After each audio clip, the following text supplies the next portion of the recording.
1939년 9월 1일 새벽 독일 공군의 폭격기들이 폴란드 상공을 가득 메웠습니다. 불과 몇 시간 만에 바르샤바는 화염에 휩싸였고 민간인들은 지하실로 피신했죠. 이 순간이 제2차 세계대전의 공식적인 시작이었지만 실제로 이 전쟁의 씨앗은 20년 전에 이미 뿌려져 있었습니다. 1919년 베르사유 궁전에서 서명된 평화조약의 잉크가 마르기도 전에 많은 이들은 이 협정이 또 다른 재앙을 낳을 것임을 예감했습니다. 바로 제2차 세계대전을 알리는 서막이었습니다.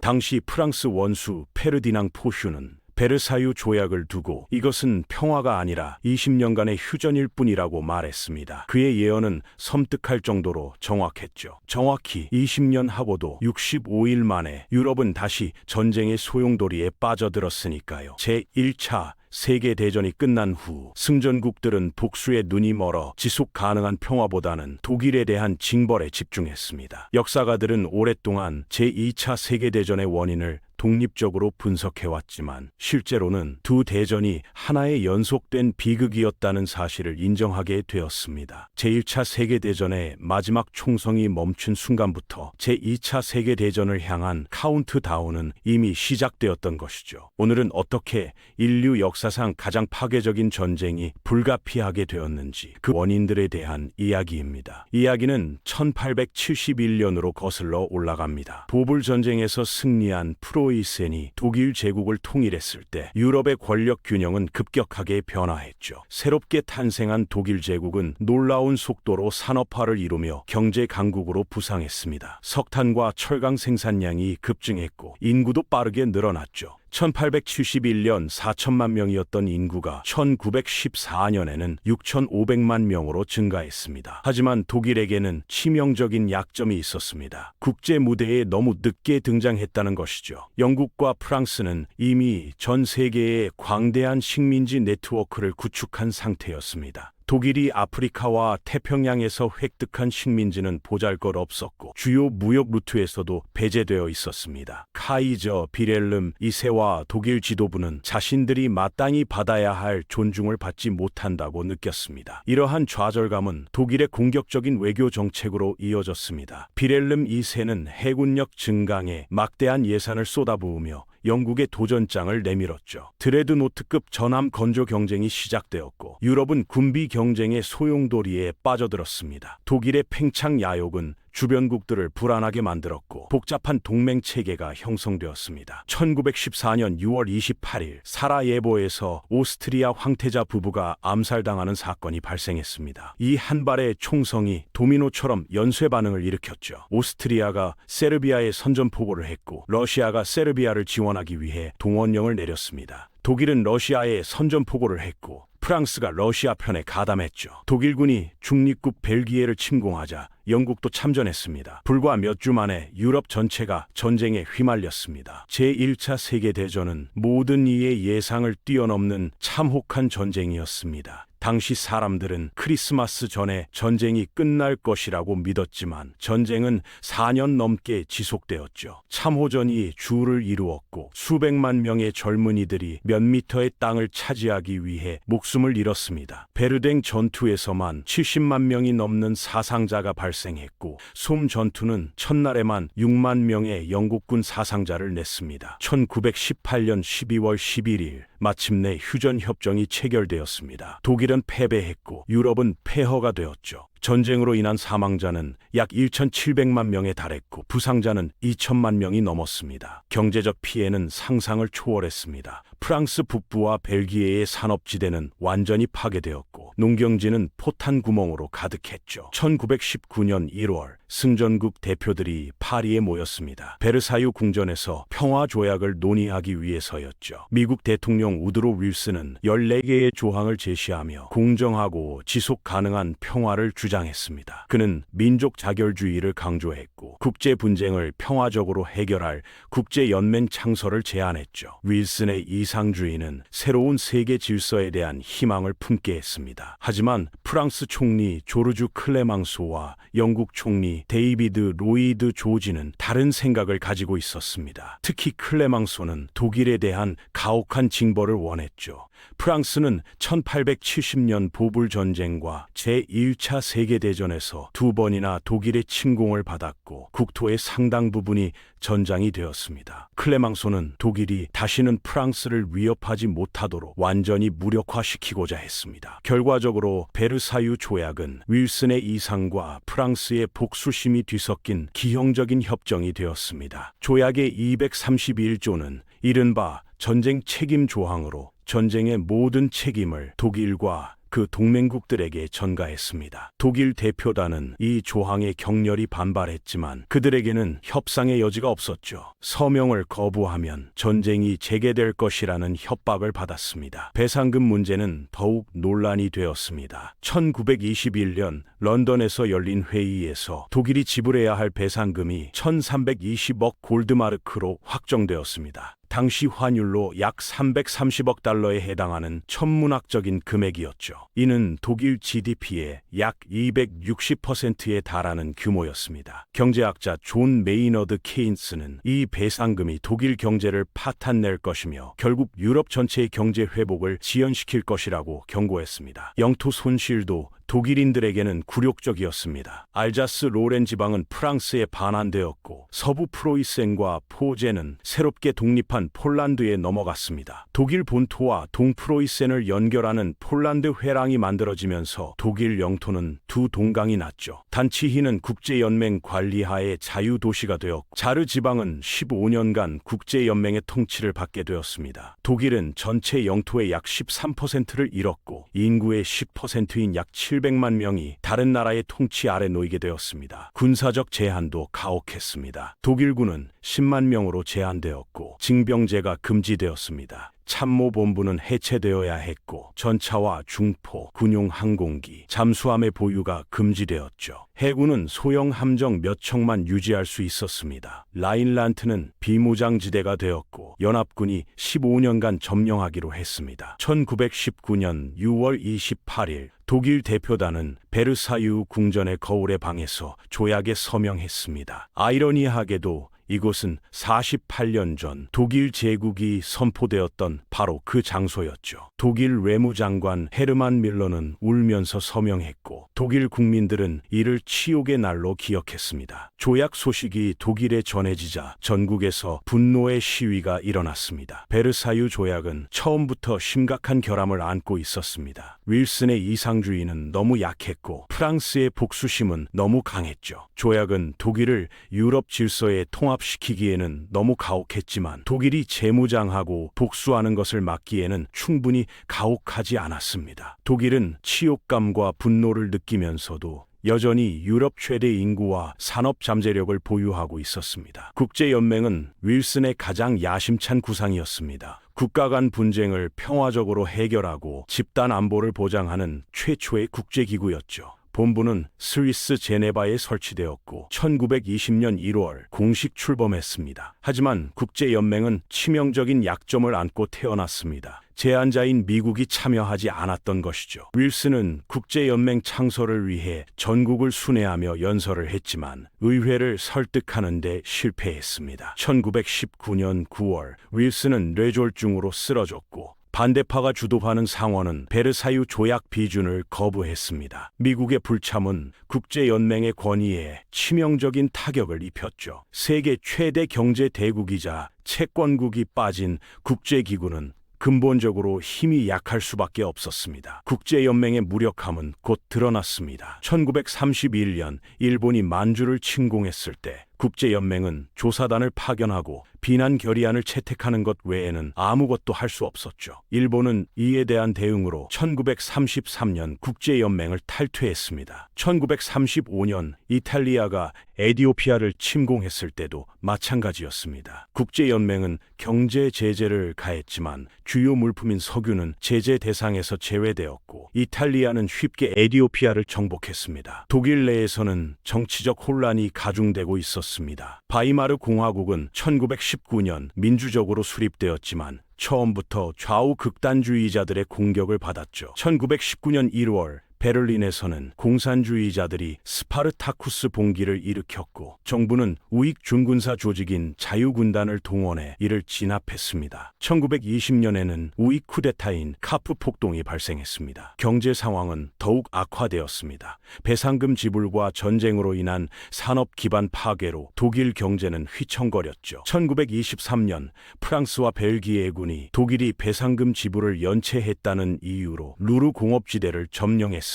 독일 정부는 소극적 저항 정책을 펼치며 노동자들에게 임금을 지불하기 위해 돈을 마구 찍어냈습니다. 그 결과 초인플레이션이 발생했죠. 1923년 11월 독일의 인플레이션은 상상을 초월하는 수준에 달했습니다. 빵 한 덩이 가격이 2천억 마르크였고 우표 한 장이 500억 마르크였죠. 사람들은 돈을 수레에 실어 나르거나 아예 벽지로 사용했습니다. 평생 모은 저축이 하루아침에 휴지 조각이 되었고 중산층은 몰락했습니다. 이 경험은 독일인들에게 깊은 트라우마를 남겼고 바이마르 민주주의에 대한 신뢰를 무너뜨렸습니다. 1924년부터 1929년까지는 상대적으로 안정된 시기였습니다. 도스 플랜과 영 플랜을 통해 배상금 지불 조건이 완화되었고 미국의 투자가 유입되면서 경제가 회복되기 시작했죠. 베를린은 유럽 문화의 중심지로 부상했고 바이마르 문화의 황금기가 열렸습니다. 하지만 이 번영은 모래 위에 지어진 집과 같았습니다. 1929년 10월 24일 뉴욕 주식시장이 폭락했습니다. 검은 목요일로 알려진 이날 1290만 주가 팔려 나갔고 주가는 폭락했죠. 대공황이 시작되었고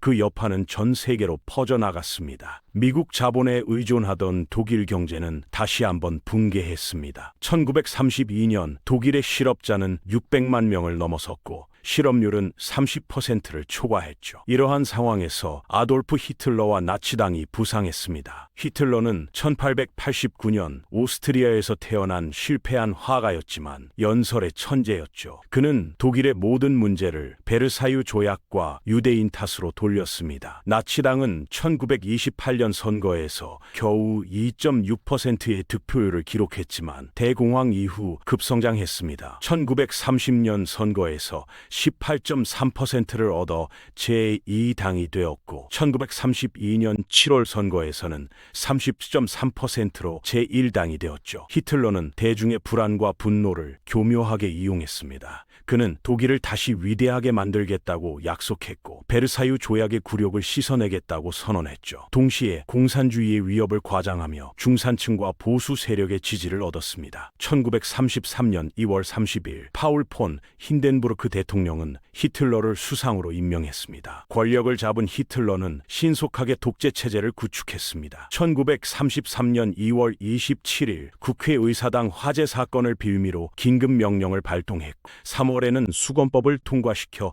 입법권을 장악했죠. 야당은 해산되었고 노동조합은 파괴되었습니다. 1934년 8월 힌덴부르크가 사망하자 히틀러는 대통령직까지 겸임하며 총통이 되었습니다. 히틀러는 즉시 베르사유 조약을 무효화하기 시작했습니다. 1933년 10월 독일은 국제연맹을 탈퇴했고 1935년 3월에는 징병제를 재도입하며 35만 명 규모의 국방군 창설을 선언했죠. 같은 해 6월 영국과 맺은 영독 해군협정을 통해 독일 해군력 증강의 발판을 마련했습니다. 국제사회 내 반응은 미온적이었습니다. 1936년 3월 7일은 결정적인 순간이었습니다. 히틀러는 3만 명의 독일군을 라인란트로 진군시켰죠. 이는 베르사유 조약과 로카르노 조약의 명백한 위반이었습니다. 하지만 프랑스와 영국은 아무런 군사적 대응도 하지 않았습니다. 프랑스는 선거를 앞두고 있었고 영국은 독일의 행동이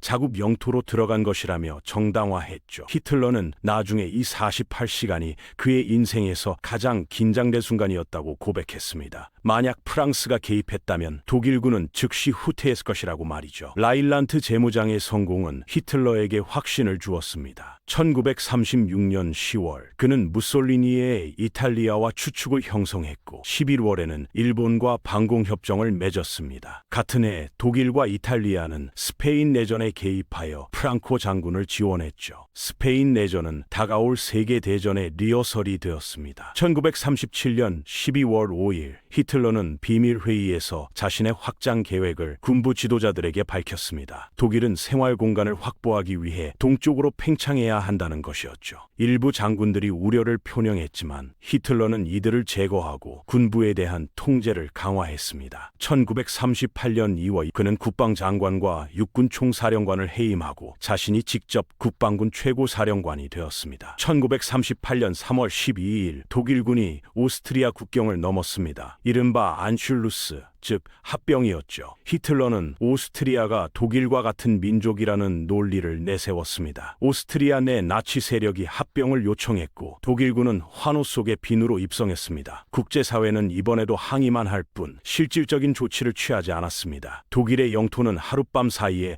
17% 증가해 인구는 700만 명이 늘어났습니다. 히틀러의 다음 목표는 체코슬로바키아의 수데텐란트였습니다. 이 지역에는 약 300만 명의 독일계 주민이 살고 있었고 히틀러는 이들을 보호한다는 명분을 내세웠죠. 1938년 5월부터 긴장이 고조되었고 9월에는 전쟁 직전까지 갔습니다. 체코슬로바키아는 저항할 준비가 되어 있었고 프랑스는 상호 방위 조약에 따라 체코를 지원하기로 되어 있었습니다. 하지만 영국 총리 네빌 체인벌린은 평화를 유지하기 위해 협상을 선택했습니다. 그는 65세의 나이에도 불구하고 3번이나 독일을 방문하여 히틀러와 만났죠. 9월 29일 미넨에서 영국, 프랑스, 독일, 이탈리아 정상들이 회담을 가졌습니다. 체코슬로바키아 대표는 참석조차 허용되지 않았습니다. 회담 결과 수데텐란트는 독일에 할양되기로 결정되었고 히틀러는 더 이상의 영토 요구는 없을 것이라고 약속했습니다. 체첸벌린은 런던으로 돌아와 비행기 트랩에서 히틀러와의 합의서를 흔들며 우리 시대의 평화를 가져왔다고 선언했습니다. 군중은 환호했고 체인벌린은 영웅이 되었죠. 하지만 윈스턴 처칠을 비롯한 일부 정치인들은 이를 치욕적인 굴복이라고 비난했습니다. 처칠은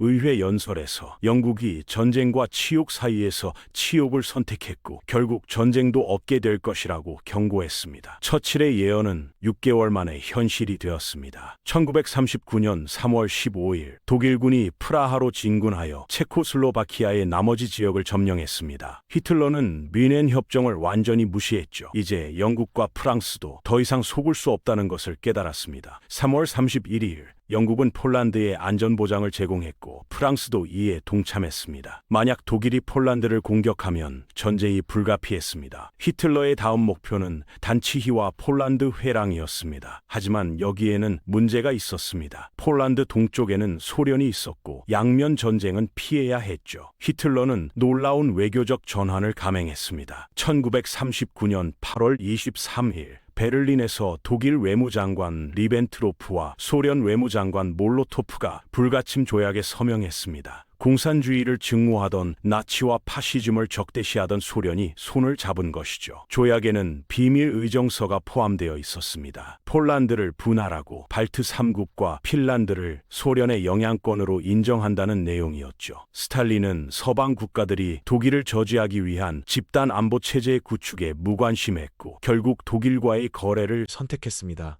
이 조약으로 히틀러는 동쪽을 걱정하지 않고 폴란드를 공격할 수 있게 되었습니다. 1939년 9월 2일 새벽 4시 45분 독일 전함 슐레스비 홀슈타인이 단치히 항구에 폴란드 요새에 포격을 가했습니다. 동시에 독일 공군이 폴란드 전역을 폭격했고 150만 명의 독일군이 국경을 넘었죠. 히틀러는 독일이 폴란드의 공격을 받아 정당 방위로 반격한다는 거짓 선전을 펼쳤습니다. 하지만 이번에는 아무도 속지 않았습니다. 9월 3일 오전 11시 영국이 독일에 선전포고를 했습니다. 체인벌린은 라디오 연설에서 슬픈 날이라고 말했죠. 같은 날 오후 5시 프랑스도 독일에 선전포고를 했습니다. 제2차 세계대전이 공식적으로 시작되었습니다. 폴란드는 용감하게 저항했지만 독일의 전격전 앞에서 속수무책이었습니다. 9월 17일 소련군이 동쪽에서 폴란드를 침공하면서 폴란드의 운명은 결정되었죠. 개인적으로 이 이야기를 살펴보면서 가장 안타까웠던 건 제2차 세계대전이 결코 불가피한 것이 아니었다는 사실이에요.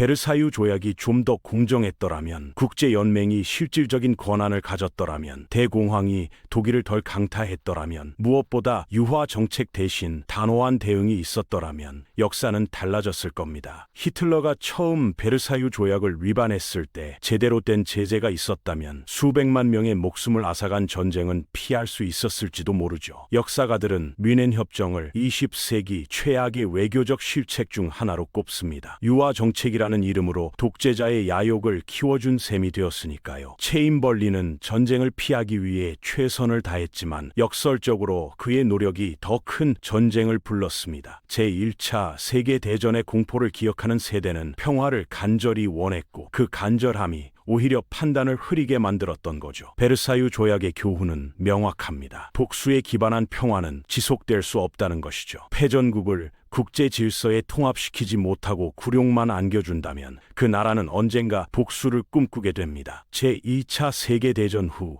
연합국이 독일과 일본을 다르게 대한 것은 바로 이런 교훈 때문이었습니다. 마셜 플랜을 통해 독일 재건을 도왔고 민주주의 정착을 지원했죠. 그 결과 독일은 유럽 통합의 핵심 국가가 되었습니다. 2차 세계대전의 씨앗이 제1차 세계대전의 종전과 함께 뿌려졌다는 사실은 전쟁을 어떻게 끝내느냐가 얼마나 중요한지를 보여줍니다. 오늘은 어떻게 한 전쟁이 다음 전쟁의 원인이 되었는지 그 비극적인 연쇄에 대한 이야기였습니다.